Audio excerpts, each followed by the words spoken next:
Kita berjumpa lagi. Bagaimana kabar kalian hari ini? Semoga kabar kalian baik-baik saja dan tetap sehat tentunya, serta semangat untuk melaksanakan pembelajaran walaupun hanya di rumah. Oke, kali ini kita akan belajar untuk mengurangkan berbagai bentuk pecahan. Ya.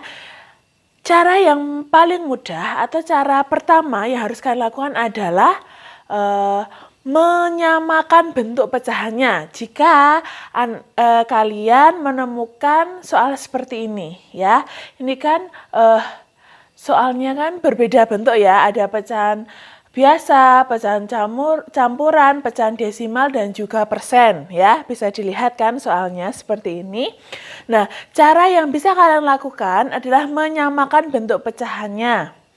Nah, biasanya cara yang paling mudah untuk dilakukan adalah mengubah berbagai bentuk pecahan ini menjadi pecahan biasa. Ya, selain menjadi pecahan biasa, kalian juga bisa mengubahnya menjadi pecahan desimal atau bisa mengubah menjadi persen atau per 1000, tergantung soalnya seperti apa.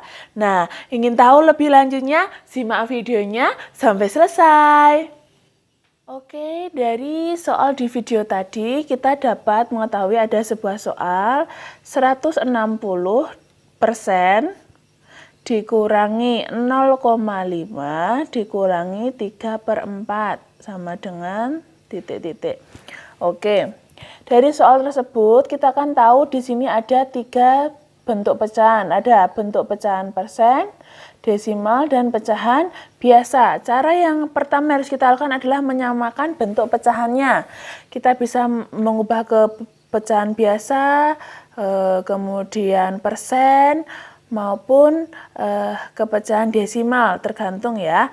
Nanti kalian mudah yang mana. Yang pertama kita mengubah menjadi pecahan persen atau diubah ke pecahan biasa dulu.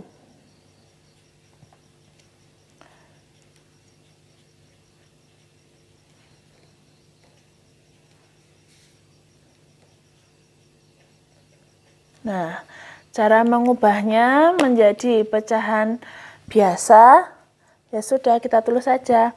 Berapa? 160% sama dengan per 100 ya. Namanya juga persen, berarti per 100 dikurangi 0,5. 0,5 di belakang koma ada satu angka, berarti per 10 ya kan. Kalau di belakang koma satu angka berarti per 10 karena kita anggap saja kalau di belakang koma satu angka nolnya 1 berarti per 10, berarti 5 per 10 dikurangi berapa? 3/4. Oke, seperti ini. Ini baru menjadi pecahan biasa semua. Apakah sudah bisa dikurangkan? Tentu saja belum karena penyebutnya masih berbeda. Berarti kita harus mencari KPK dari dari 100, 10, dan juga 4. Berapa KPK 100, 10, dan 4? Yaitu 100. Oke, sekarang kita lihat 100 dikali berapa hasilnya 100? Dikali 1. Kalau penyebutnya dikali 1, pembilangnya juga dikalikan 1. Berapa? 160 dikali 1, hasilnya 160. Dikurangi 10 dikali berapa hasilnya 100? Yaitu dikali 10. Oke, kalau penyebutnya dikali 10, maka pembilangnya juga dikali 10. Berapa 5 kali 10? 50.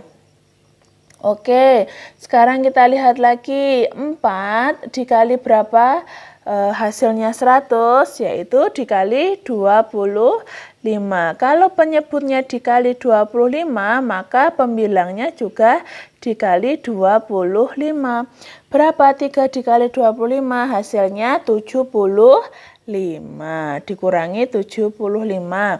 Oke, sampai sini silahkan dipahami dulu. Kalau sudah, tinggal kita kurangkan saja. 160 dikurangi 50, ada 110. 110 dikurangi 75, hasilnya 35 per 100. Oke, sampai sini. Apakah seperti ini sudah selesai? Tentu saja belum. Mengapa? Karena ini belum bentuk yang paling sederhana. Namanya pecahan itu nanti kita harus mencari bentuk yang paling sederhana. Cara menyederhanakannya bagaimana? Dibagi dengan KPK-nya. Ya. KPK dari 35 dan 100. Berapa? Yaitu 5.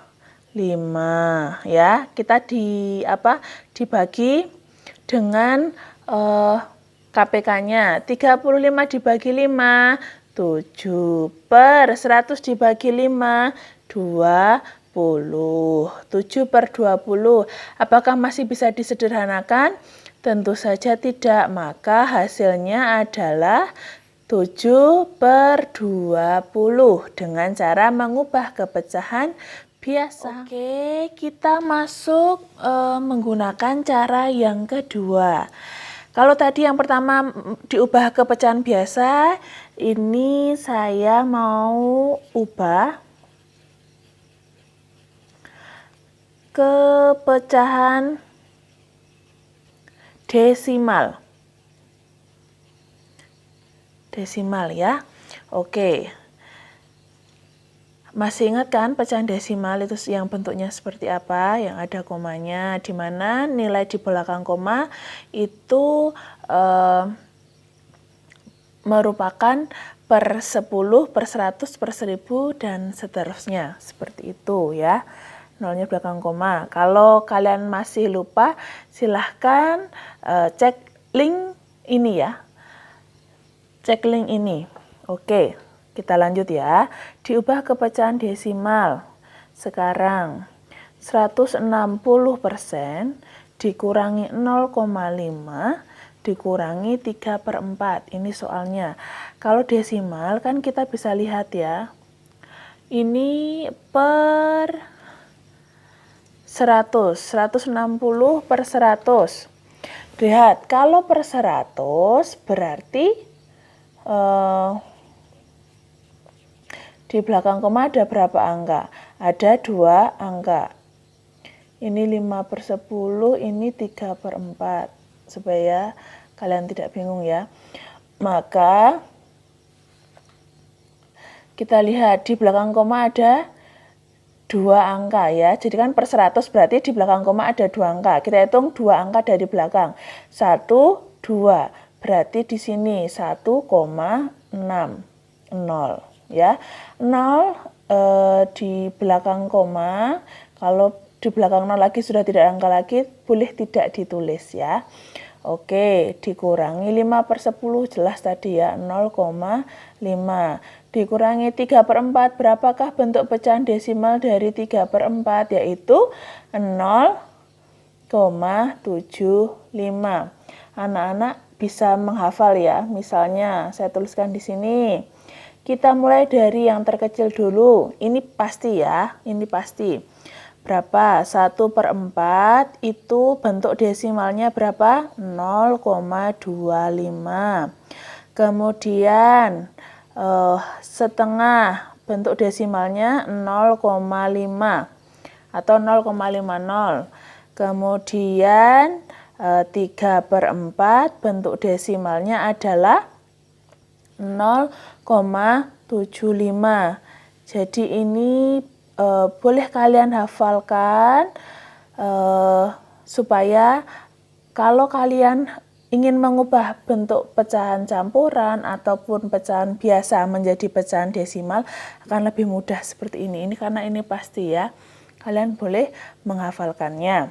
Oke, berlanjut ya. Ini untuk hafalan kalian sebagai pengetahuan. Kalau sudah berarti kita tinggal menghitung secara bersusun. Kita mulai dari sini dulu. 1,6 dikurangi 0,5. Mengapa nolnya tidak ditulis? Karena nolnya ada di belakang koma dan di belakang nol tidak ada angka lagi. Seperti itu. 6 dikurangi 5, berapa? 1. Komanya sejajar ya. Karena kan harus sejajar antara per 10, koma dan juga satuan. Terus 1 kurangi 0 hasilnya 1. Oke, kalau sudah kita lanjut ya. Berarti 1,1 dikurangi berapa? Satuannya 0, per 10-nya 7, per 100-nya 5. Tinggal kita kurangi. Ini tidak ada berarti sama saja juga dengan 0 ya. Berarti 10 dikurangi 5. Karena 0 nggak bisa, maka pinjam depannya ya. Pinjam per 10. Maka ini tidak 0 tapi 10. 10 dikurangi 5 hasilnya 5. Ini tadi sudah dipinjam yang per 100 maka per 10-nya habis ya. Berarti pinjam satuannya. Maka tidak tidak 0 tetapi berapa? 10. 10 dikurangi 7 hasilnya 3. Karena ini tadi sudah dipinjam maka ini sudah habis maka sisanya 0,35. Maka hasil dari pengurangan 160% dikurangi 0,5 dikurangi 3/4 dalam bentuk pecahan desimal adalah 0,35.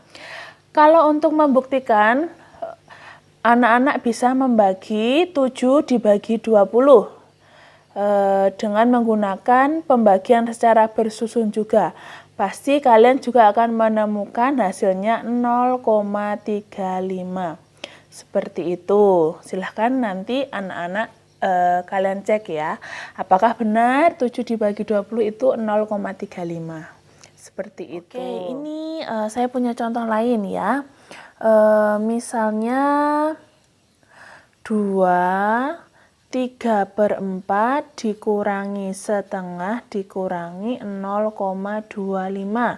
Sama, saya akan menggunakan dua cara. Yang pertama diubah ke pecahan biasa.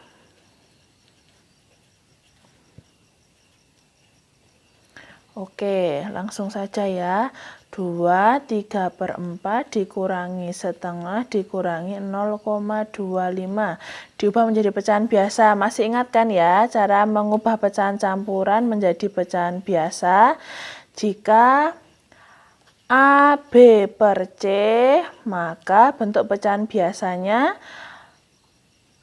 A kali C ditambah B per C. Ya, ini rumus untuk mengubah pecahan campuran menjadi pecahan biasa. Maka ini berapa? 2 dikali 4, 8. 8 ditambah 3 hasilnya 11/4. Oke. Kalau bingung 11/4 ini dari mana? Saya ingatkan lagi. Dari rumus ini. A, B per C sama dengan A kali C ditambah B dibagi C. Oke, kan A-nya 2, B-nya 3, per C-nya adalah 4.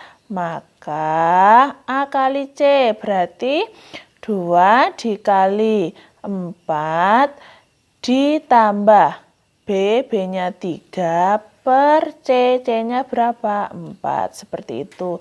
2 dikali 4 kan 8. 8 ditambah 3 adalah 11/4. Ini mendapat 11/4 itu dari sini. Oke. Bisa dipahami ya.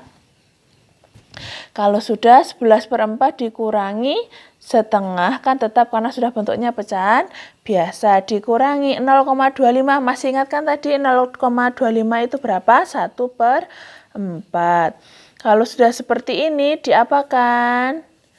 Sudah bisa dikerjakan? Tentu saja belum, harus diapakan dulu. Disamakan penyebutnya dengan mencari KPK 4, 2, dan 4. Ya, sama ya, 4 dan 2. Berapa KPK-nya? 4.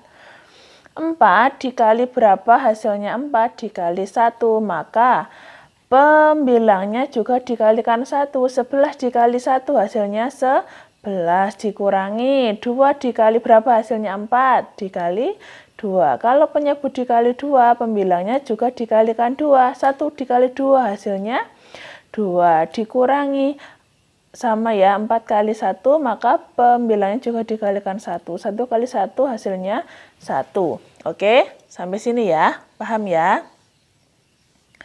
Kalau sudah tinggal kita hitung karena penyebutnya sudah sama, tinggal menghitung mengurangi pembilangnya saja. Berarti 11 dikurangi 2 hasilnya 9. 9 dikurangi 1 hasilnya 8/4. Oke.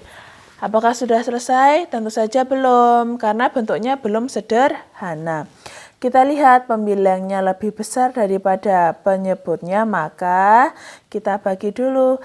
8 dibagi 4 bisa tidak? Bisa. Berapa? 8 dibagi 4 hasilnya 2. Maka hasil pengurangan dari 23/4 dikurangi 1/2 dikurangi 0,25 hasilnya 2. Menjadi bilangan bulat. Seperti ini. Oke, itu cara pertama. Kemudian cara yang kedua diubah ke desimal.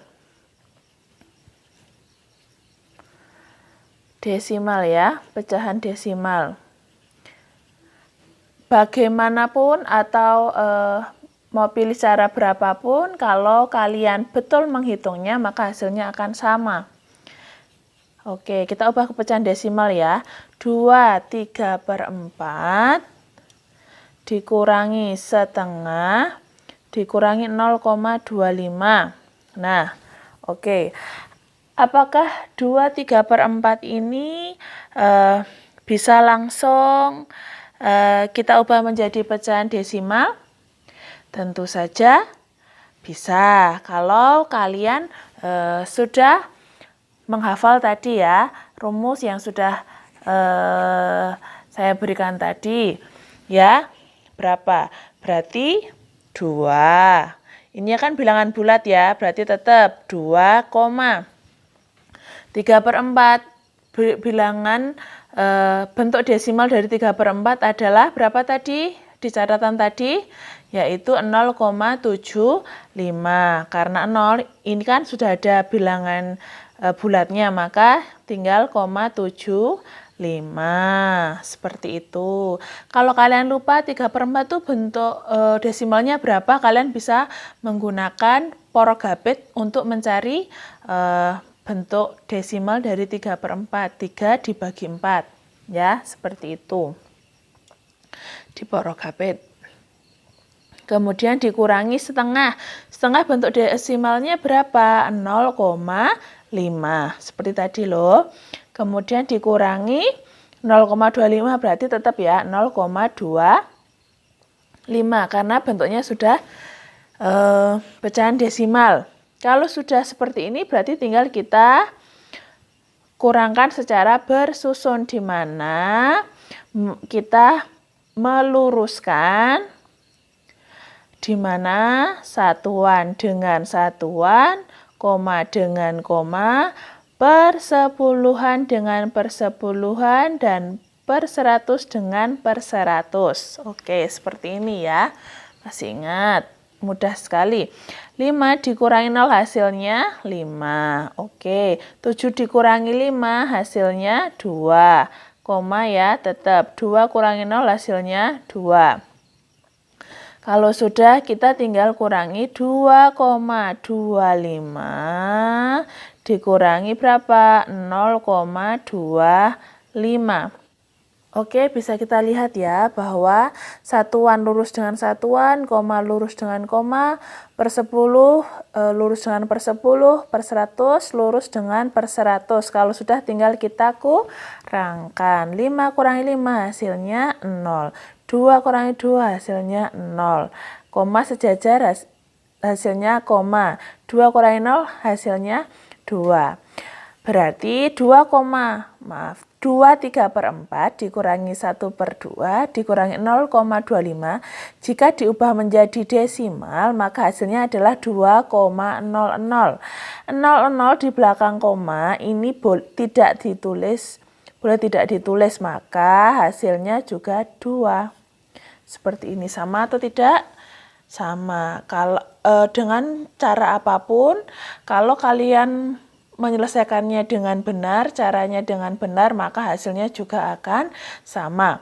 Oke, selamat mencoba. Nah, itu tadi cara yang bisa kita lakukan untuk menyelesaikan pengurangan berbagai bentuk pecahan. Semoga video ini dapat membantu kalian untuk belajar di rumah. Segala kurangnya saya mohon maaf ya. Terima kasih atas perhatiannya. Sampai jumpa di video selanjutnya. Tuhan memberkati.